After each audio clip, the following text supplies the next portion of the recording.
Bonjour tout le monde. Dans cette vidéo, nous allons commencer la prochaine unité qui soit à propos de la trigonométrie dans les triangles rectangles. Alors, un triangle rectangle, c'est toujours un triangle qui a un angle droit. Un angle droit veut dire 90 degrés. Alors, euh, cette unité va être tout à propos de ça. Qu'est-ce que c'est la chose que vous savez déjà à propos de les triangles rectangles, mais vous savez déjà, et on va le faire avec une petite leçon numéro 1 de 8.1, le théorème de Pythagore. Alors, comme vous savez, le théorème de Pythagore, c'est a carré plus b carré égale c carré. Je sais qu'on a utilisé ça, vous avez utilisé ça en 9e année, vous avez utilisé ça en 8e année, et je sais qu'on a déjà appris bien le théorème de Pythagore. Alors vraiment, cette leçon, c'est une révision de la théorème de Pythagore. Puis après ça, nous allons commencer à parler des autres choses avec les triangles à l'angle droit. Alors, juste pour réviser, et peut-être il y a quelque chose de nouveau ici pour toi. Euh, un triangle rectangle, c'est un triangle qui compte un angle droit, comme on a déjà dit. Tu vois ici en bas, le petit carré dans le coin veut dire que c'est 90 degrés. Ça, c'est un angle droit.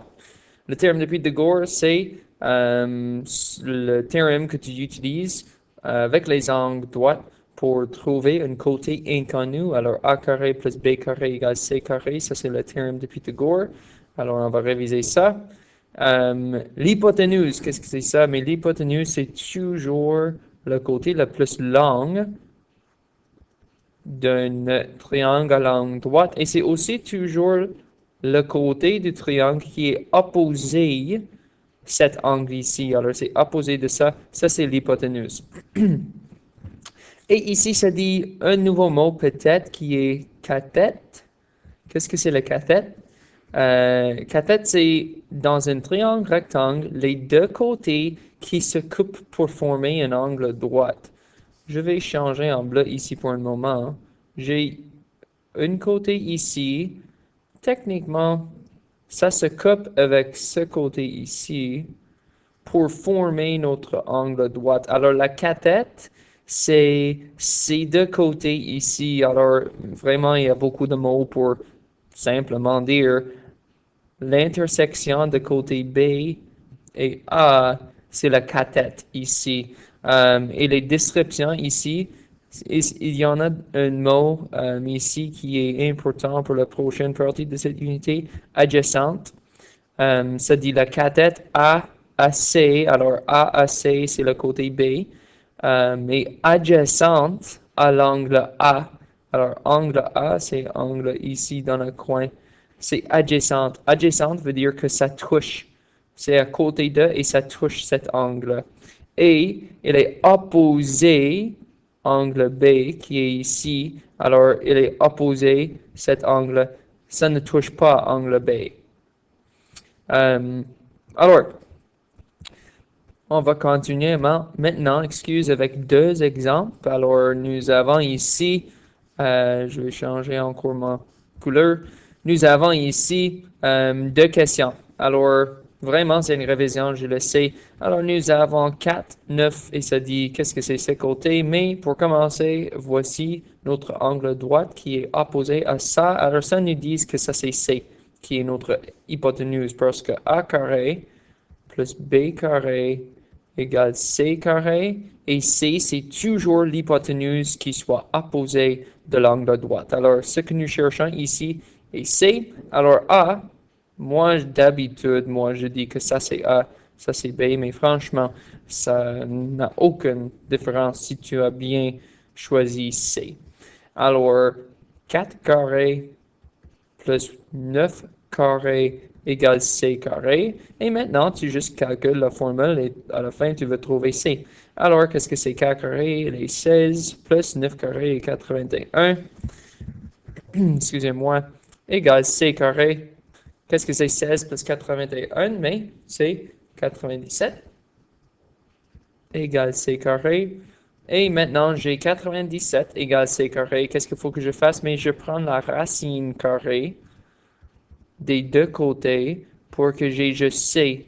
Alors, la racine carrée de C carré, C multiplié par C, puis la racine carrée de ça va juste annuler et ça va juste nous laisser avec C.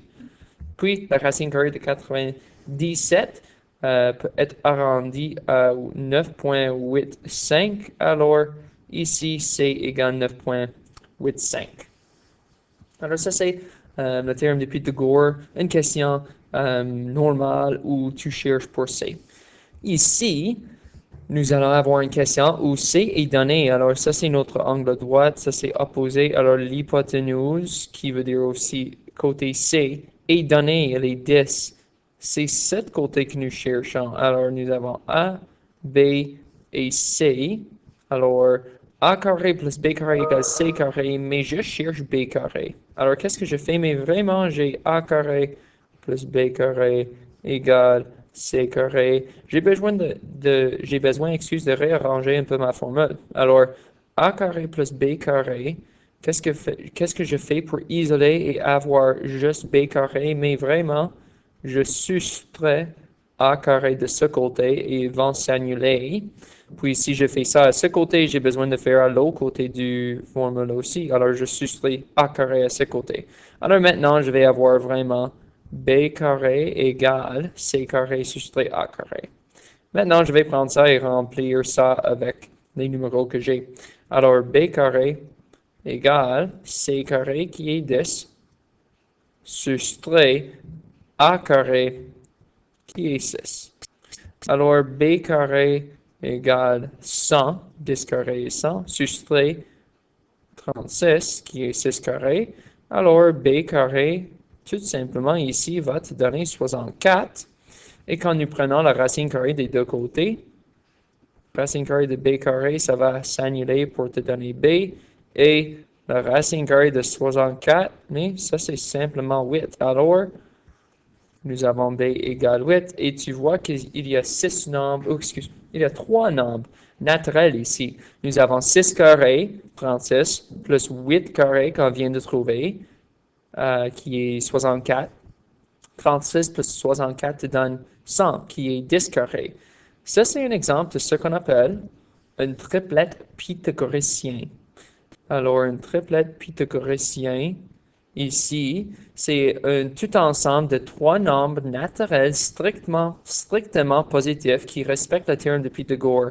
Il y en a plusieurs que peut-être vous savez déjà, mais par exemple, 3 carrés plus 4 carrés égale 5 carrés. Alors, une triplette pythagoricienne, c'est 3 numéros qui sont des nombres naturels ou des entiers qui te donnent les 3 A, B et C de la théorème de Pythagore qui sont exacts. Alors, juste par exemple, 3 carrés plus 4 carrés égale 5 carrés. Est-ce que ça c'est vrai? Mais 3 carrés est 9 plus 4 carrés est 16 et 5 carrés est 25. Est-ce que 9 plus 16 est 25? Oui, alors ça c'est une triplette pythagoricienne.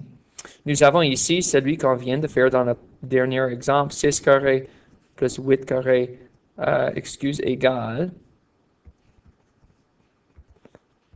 égale 10 carrés. Est-ce que c'est vrai? Mais 6 carrés égale 36 plus 64 et 10 carrés et 100. Est-ce que ça fonctionne? Oui, c'est parfait. Et juste pour vous donner une idée d'un autre, qui n'est pas, voici un exemple, j'ai, disons, 5 carrés plus 7 carrés égale 9 carrés. Alors, 3 numéros, est-ce qu'ils sont une triplette pythagoricien? Mais 25 plus 49 égale 81. Est-ce que c'est vrai? Non, ce n'est pas vrai. Ici, 25 plus 49 égale 64. Alors, est-ce que 64 égale 81? Non. Alors, celui-là n'est pas une triplet pythagoricien. Alors, juste pour vous donner une idée, une triplette pythagoricien, c'est toujours les deux numéros qui sont plus petits. Alors, par exemple, 3 et 4 sont plus petits que 5. Alors, c'est les deux numéros les plus petits, 3 et 4, carrés. Alors, 3 carrés 9 et 4 carrés 16, additionnés ensemble. Alors, 25. qui devrait te donner le plus grand numéro, 5 ici, carré. Alors, 3 carrés plus 4 carrés devrait te donner 5 carrés. Ici, comme tu vois, les deux plus petits numéros, 5 et 7 carrés, additionnés ensemble te donnent 64 et l'autre était 9, mais 9 carrés est 81, alors ce n'est pas un triplette pythagoricien. Alors, ça, c'est tout pour aujourd'hui. Vous allez essayer quelques questions de révision sur la feuille de pratique qui se trouve en Teams. Bonne chance. Bonne chance.